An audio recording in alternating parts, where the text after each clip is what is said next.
Just yesterday, Darren Waller found out he was getting a new quarterback. And then now today, he found out he's getting a whole new team. Let me break down the fantasy football implications of Darren Waller being traded to the New York Giants.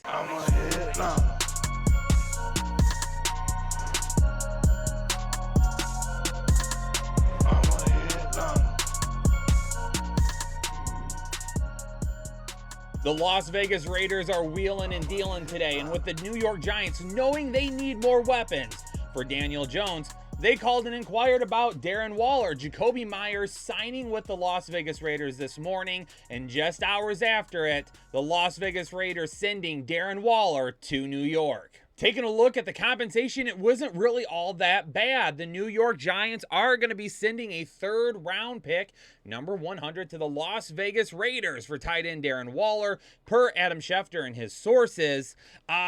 When you take a look at this on paper and the implications of it, I don't know how I'm feeling right off the bat. During his tenure in New York, Daniel Jones has very rarely ever looked to the tight end position. Evan Ingram's gotten some decent targets, but production-wise, it hasn't been a whole lot. People had given up on Evan Ingram until last year when he moved on and signed with Jacksonville. In 2020, he did lead the team with over 100 targets while Daniel Jones was there, but the production was really bad. He only had 654 receiving yards on 63 receptions, and he caught just one touchdown. Now, some of you might be saying, but Kyle, this is a different Daniel Jones. He grew last year, and he's a better quarterback now, and they might have paid him like he's a better quarterback, but is he going to be one? If you look at Daniel Jones's numbers from the 2022 season, it's definitely quality over quantity for him. Some things looked a lot better, but other things not so much. The good news is he passed for a career high 3,200 yards,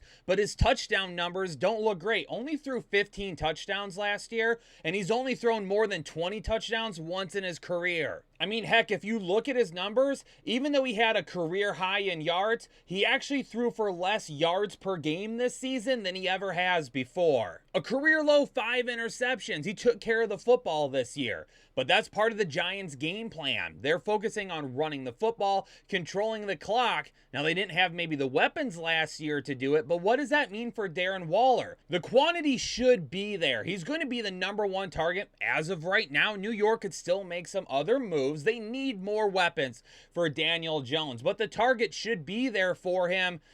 But are they going to be quality targets? If you give Darren Waller more than 100 targets in a season, I sure hope he does better than Evan Ingram did a couple of years ago. So let's just say, as of right now, let's pencil him in for 110 targets, right? That seems to be an okay area, not knowing who else is going to be there. And if you say he catches 60-65% of those targets, he's going to be right in between 60 and 70 overall receptions, which means he's going to have to be well over 10 yards per reception for us to start even thinking about 1,000 yards in a season. Touchdown wise, this is where things get complicated because I would love to get some touchdowns from him, but think about this. Saquon Barkley and Daniel Jones, they run the football quite a bit when they're inside the 10 and the 5. So right now, I gotta feel like there is less than 10 touchdowns out there for Darren Waller, knowing again that they might be adding somebody else. Overall, I feel kind of about this move. I thought Jimmy Garoppolo would have utilized him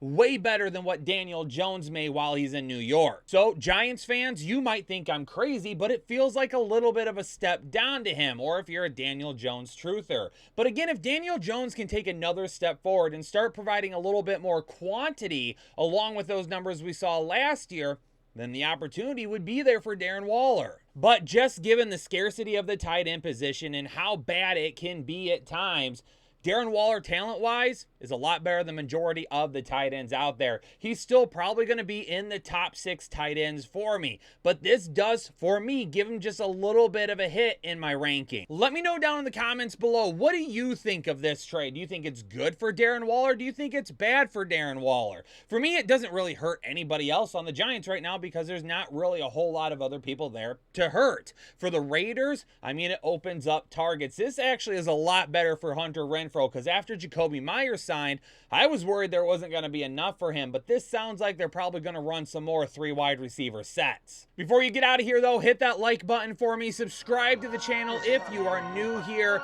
All of you out there need to stay safe and healthy, and I'll catch you on the next episode of the Fantasy Headliners. Analytics off the chain, all the channels not the same. Jake and Kyle, you know the name. Headline